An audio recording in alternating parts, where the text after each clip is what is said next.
नाज़रीन, आप देख रहे हैं मास्टर टीवी। मैं हूं अयाज मोरिस और आज अपने प्रोग्राम में आपको एक ऐसी इंस्पायरिंग शख्सियत से मिला रहा हूं जिन्होंने बहुत ही छोटे पैमाने से अपनी ज़िंदगी का आगाज़ किया, मुख्तलिफ़ मुश्किलात देखी लेकिन हिम्मत नहीं आ रही, अपनी तालीम मुकम्मल की और आज तालीम के शोबे से वाबस्ता होकर बहुत सारे इंसानों के लिए इंस्पिरेशन और मोटिवेशन का बायस है। आज मेरे साथ जनाब मैक्स जेम्स साहब मौजूद हैं, जिनकी ज़िंदगी की कहानी हम उन्हीं की ज़ुबानी सुनेंगे और उनकी लाइफ में क्या क्या चैलेंजेस आए और कैसे उन्होंने ओवरकम किया है। मैक्स जेम्स साहब एक ट्रेनर हैं, स्पीकर हैं, राइटर हैं और इस वक्त गुड समरिटन हॉस्पिटल है जो उसमें एडमिनिस्ट्रेटर की खिदमत सर अंजाम दे रहे हैं। आज हम उनसे गुफ्तगू करेंगे। मैक्स साहब, सबसे पहले तो thank you so much for your time, हमें वक्त देने के लिए और आज हमारे साथ गुफ्तगू थैंक यू सो मच। मैं सबसे पहले तो मास्टर टीवी का थैंक्स करता हूं और आपका भी कि आप आए और कॉन्टेक्ट किया कि ये लिया जाए।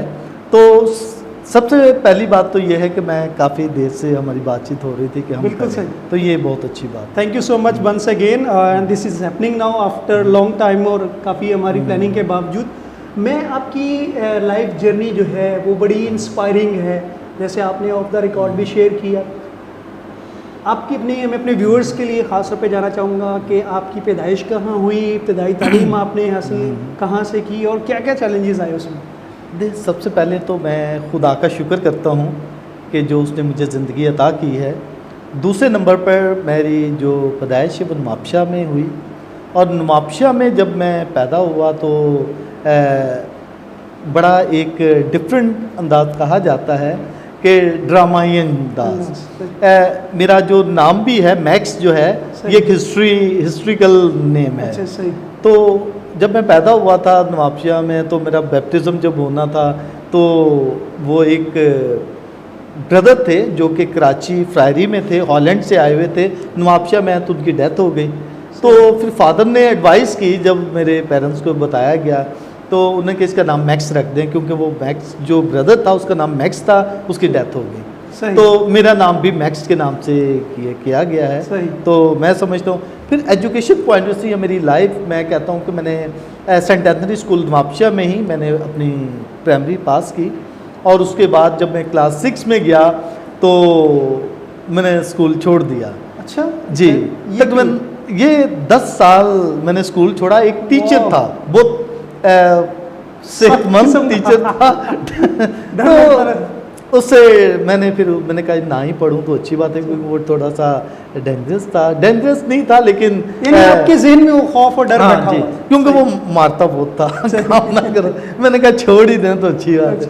फिर मैंने 10 साल छोड़ दिया, लेकिन उस दौरान जो है मैंने डिफरेंट एंगल में स्टडी करता रहा, काम करता रहा, डिफरेंट मेरे काम थे, मैंने अपने काम को सरअंजाम दिया और साथ साथ एजुकेशन भी करता रहा। नवाबशाह में सिस्टर्स जो थी वो मुझे गाइड करती रहीं, पढ़ाती रहीं, इंग्लिश भी और इवन के डिफरेंट भी वैसे भी गाइड करती रही। और नवाबशाह में हॉलैंड्स के फादर थे फ्रांसिस्कन, उन्होंने मेरी बहुत सपोर्ट की। जैसे फादर फरमान था, फादर विक्टर था और भी थे जिन्होंने मेरी ज़िंदगी में बहुत अहम रोल अदा किया।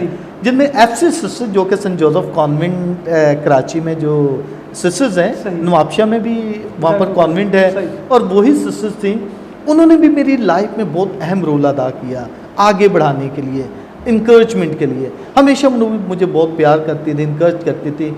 उनमें से सबसे सरफहरस्त मैं समझता हूँ कि सबसे पहले सिस्टर पैट्रा, जो कि आजकल मियाँ चन्नू में है और वहाँ पर उसकी कॉन्वेंट में काम कर रही हैं। मैं समझता हूँ उनकी वजह से कि जब चर्च में वो एक दफ़ा काम कर रही थी, मैं छोटा सा था, वो मुझे कह रही है सारा काम सिर्फ सिस्टरों का नहीं है, आपका भी काम है, सारे लोगों का भी काम है कि आके ये करें। तो मेरे माइंड में बात आई और सिस्टर पैट्रा की बात ऐसी मेरे दिल में और माइंड में रही और मैं फिर चर्च की खिदमत करता रहा। मैं 9-10 साल चर्च की खिदमत करता रहा और उसी दौरान एक फादर आया, फादर जिमी डिसूजा, जो कि कराची से 1 माह के लिए गए थे। माइनर सेमिनरी कराची के वो डायरेक्टर थे, तो 1 माह के लिए वो नवाबशाह में आए क्योंकि फादर गए हुए थे हॉलैंड। तो उसने मुझसे पूछा, जब चर्च में देखा, सुबह 5 बजे मैं जाता हूँ चर्च में और चर्च के बाद मुझे बुलाया, मैक्स आप क्या करना चाहते हैं? तो मैंने उससे कहा, फादर जी मैं तो फादर बनना चाहता था लेकिन मैट्रिक मेरी क्लियर नहीं है।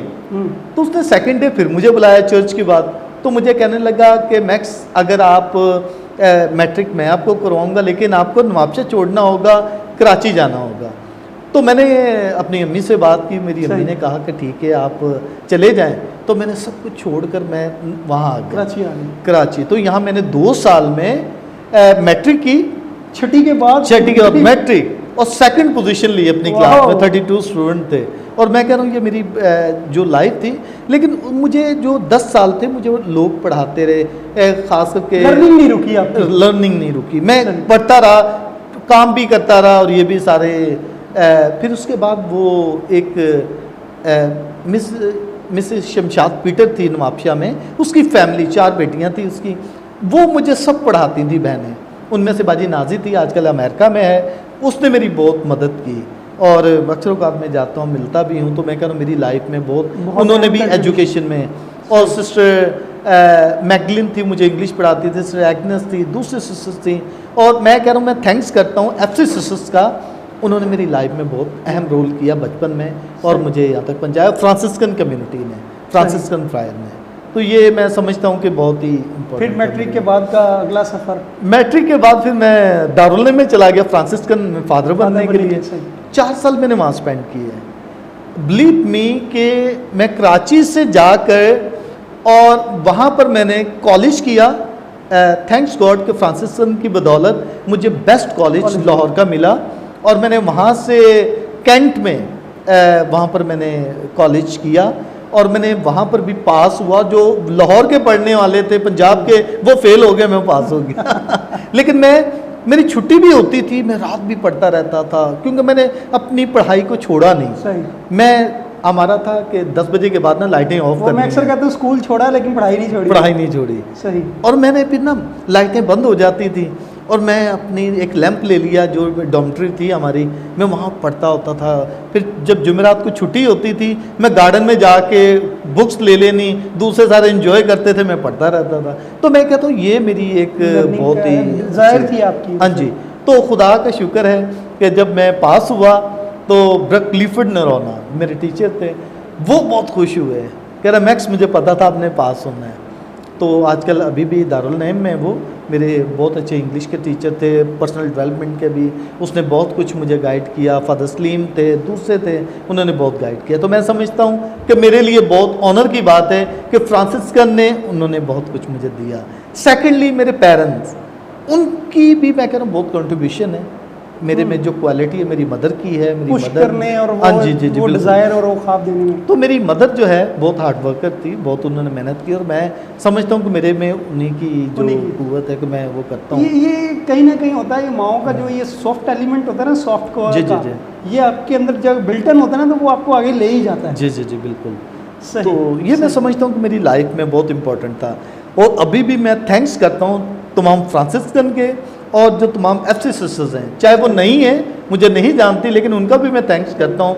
उनकी बदौलत मैं यहाँ तक पहुँचा हूँ। फिर उसके बाद कराची आए, मास्टर्स किया।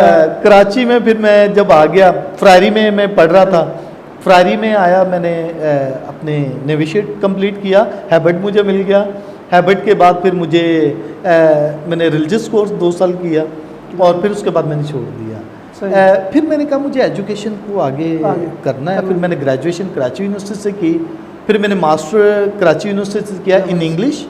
फिर मैंने ट्रेनिंग के लिए टीचिंग में आना था, तो B.Ed बहुत ज़रूरी था, तो मैंने B.Ed प्रिंस्टन यूनिवर्सिटी से किया, जो कि एफिलेटेड विद अमेरिकन यूनिवर्सिटी था। तो वहाँ से मैंने सेकंड पोजीशन ली, B ग्रेड। फिर आप मुख्तलिफ एजुकेशन ट्रेनिंग उसमें डेवलपमेंट रहे। अब आप इस वक्त क्या कर रहे हैं? पहले तो मैं सिस्टर जनीन का भी थैंक्स करता हूँ, क्योंकि सिस्टर जनीन की बदौलत मैंने मैट्रिक की, और उनके स्कूल में मैंने स्टार्टिंग में स्कूल में टीचिंग करना शुरू किया।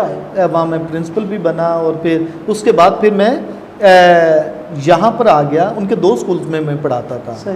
वहाँ से मैं कराची में डिफरेंट जगहों पर मैं लैंग्वेज पढ़ाई मैंने, क्योंकि मैंने सीखा था सेमिनरी से, कुछ मैंने अपनी तरफ से कोशिश करके मैंने एजुकेशन को जारी रखा। और in the end of that मैंने जब एजुकेशन हासिल करके फिर मैंने डिफरेंट जगहों पर मैंने सदर में, आज़म बस्ती, महमूदाबाद, डिग रोड और ये सारी जगहों पर मंगूपीर में पढ़ा कर मैंने लैंग्वेज को मंगूपीर में, फिर मुझे औरंगी टाउन में कोरियन ने बुलाया। अब उनका एक कोचिंग सेंटर है, वहाँ इंग्लिश लैंग्वेज पढ़ाते हैं, तो उनका टीचर नहीं था, तो उन्होंने मेरा नाम सुना और मुझे बुलाया। थैंक्स गॉड कि मुझे 14 साल हो गए यहाँ पर एज ए लैंग्वेज टीचर और एज ए प्रिंसिपल इस इंस्टीट्यूट में। सही। और अब आप इनके जो हॉस्पिटल है उसके भी एडमिनिस्ट्रेटर। और मैं उनका फिर बाद में जब उनको ज़रूरत पड़ी, उन्होंने मेरे काम को देखा और मेरी पंक्चुअलिटी और मेरे फेथफुलनेस और जो भी काम मैं करता था, उन्होंने मुझे ऑफ़र की। डॉक्टर लिम ने, सही, उनको ज़रूरत थी एज ए जनरल मैनेजर की, एडमिनिस्ट्रेटर की, तो उन्होंने मुझे ऑफ़र की। मैंने कहा मुझे कुछ भी नहीं पता, मैं ज़ीरो हूँ मेडिकल में। डॉक्टर लिम ने मुझे कहा you can do this work, you are able to do. मैंने कहा ओके। खुदा का शुक्र है कि मैंने अपनी स्ट्रगल, मैं जो भी काम करता हूँ खुदा ने मुझ में एबिलिटी दी है, मैं वो काम में सक्सेस होता हूँ। और मैंने 1 साल में अपने आप को मेंटेन किया, सीखा डॉक्टरों से, ये तो उससे कि कैसे करना है। और मैं अभी तकरीबन 11 साल से एक हॉस्पिटल, ये कोरियन हॉस्पिटल में एडमिनिस्ट्रेटर हूँ, जनरल मैनेजर हूँ। वाह, ज़बरदस्त, बड़ा इंस्पायरिंग स्टोरी। इसके अलावा आपने किताबें भी लिखी हैं। मैंने वो बच्चा जो एक टीचर के खौफ से भागा था, हाँ जी, वो किताबें लिख रहा है और उसकी किताबें आज पढ़ाई भी जा रही हैं। फिर आपने एक और बड़ा ज़बरदस्त काम किया जो मेरी आपसे मुलाकात का और इत्तेफाक हुआ, जिसकी वजह से आपने यूट्यूब चैनल शुरू किया, उस पर इंटरव्यूज़ किए, वीडियोज़ किए। ये ख्याल कैसे आया? क्योंकि मैं यहाँ बताना चाह रहा हूँ कि, और ये आप इससे इत्तेफाक करेंगे कि जो एक वीडियो है वो हमारे व्यूअर्स को बता दें कि उस पर कितनी कॉस्ट आती है, उसमें कितना टाइम लगता है, कितनी मेहनत करनी पड़ती है और कितना जो है वो प्लानिंग करनी पड़ती है, फिर जाके आती है। और आप ये सारा काम अपने पैशन के लिए, कम्युनिटी डेवलपमेंट के लिए, माशरे में बेहतरी लाने के लिए ये सारा करें। ये ख्वाब, ये आइडिया, ये ख्याल कैसे आया?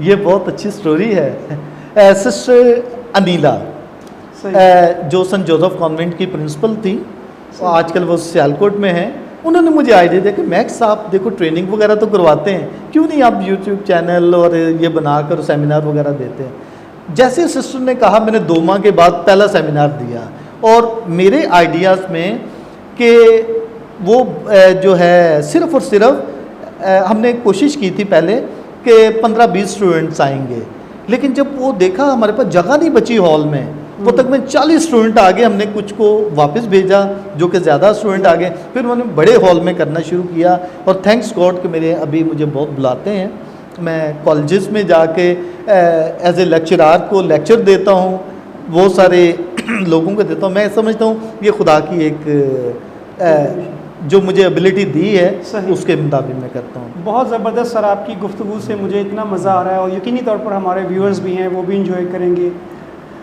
सखर से आपकी पैदाइश, सॉरी नवाबशाह से एक लड़का जिसने कभी शायद ये सोचा भी ना होगा कि वो बहुत सारे लोगों के लिए इंस्पिरेशन होगा। ये बहुत सारे जो इसी तरह के मुख्तलिफ शहरों के दूर गाँव देहातों के बच्चे जो देख रहे हैं, जो आज एक्सक्यूज़ देते हैं, आपकी ज़िंदगी तो उनके इटसेल्फ उनके लिए एक रोल मॉडल है। आप क्या कहेंगे उनको कि अगर ज़िंदगी में कुछ करना चाहते हैं, फ्रॉम योर लाइफ एक्सपीरियंस, कि ये जो चैलेंजेस हैं, ये जो इश्यूज़ हैं, ये जो वो हडल समझ रहे हैं, ये उनका सिर्फ माइंडसेट है? देखिए, मैं जो समझ रहा हूँ कि जो लोग सिर्फ बातें करते हैं, आगे स्ट्रगल नहीं करते हैं, वो कामयाब नहीं होते। हमेशा वो कामयाब होता है जो स्ट्रगल करे। Very good. और मैं समझता हूँ मैंने अपनी लाइफ में रुकना नहीं सीखा, रात दिन। अभी मैं यहाँ पर कोरियन हॉस्पिटल में, मेरी 4 बजे तक हॉस्पिटल में duty as a general manager, फिर उनके इंस्टीट्यूट है, रात 10 बजे तक मैं यहाँ बिज़ी होता हूँ, लैंग्वेज क्लासेस लेता हूँ, फिर उसके बाद और रात फिर दोबारा जाकर हॉस्पिटल का मैं राउंड करता हूँ और फिर विज़िट करके फिर मैं घर में जाता हूँ 11 बजे तक। और मैं बता रहा हूँ कि थैंक्स गॉड कि मुझे घर भी रेजिडेंसी यहाँ पर ही मुझे मिली है और मेरे में पैशन है। मैं जो भी काम करूँ सिर्फ अपनी खुशी के लिए, दूसरों के लिए। जो मेरा काम है ईमानदारी के साथ हो और स्ट्रगल के साथ हो और पैशन के साथ हो, ये मैं कहता हूँ। ज़बरदस्त, बहुत ज़बरदस्त। मैक्स साहब, thank you so much for your time and wonderful journey. It is really something like that कि मुझे बहुत मज़ा आ रहा है और I am enjoying your conversation. और उसमें एक बात जो है वो आपकी लाइफ का प्रैक्टिकल एग्जांपल है। So thank you so much once again. Okay, thank you so much, God bless you. बहुत अच्छा लगा कि ये सब कुछ। Thank you so much once again. Viewers, इसी के साथ आपसे इजाज़त चाहेंगे। और जैसे मैंने शुरू में कहा था कि उनकी ज़िंदगी कहानी और मैक्स साहब की life itself is example for those people जो कहते हैं कि अच्छा जी हमारे पास ये नहीं है, ये नहीं है। अगर आप ज़िंदगी में कुछ करना चाहते हैं तो ये जो चैलेंजेस हैं, ये जो आपके रास्ते के पत्थर हैं ना, अगर आप में सलाहियत है तो यही आपकी उस कामयाबी की इमारत में पहली ईंट का किरदार अदा करेंगे, जब आप अपनी सोच बदलेंगे और अमली तौर पर इक़दाम करने की कोशिश करेंगे। हमारे गेस्ट की ज़िंदगी आज आपके सामने है कि किस तरह से आप अपने हालात का जब मुकाबला करते हैं तो खुदा कैसे आपके लिए राहें खोलता है। अपना बहुत सारा ख्याल रखिएगा। Thank you so much.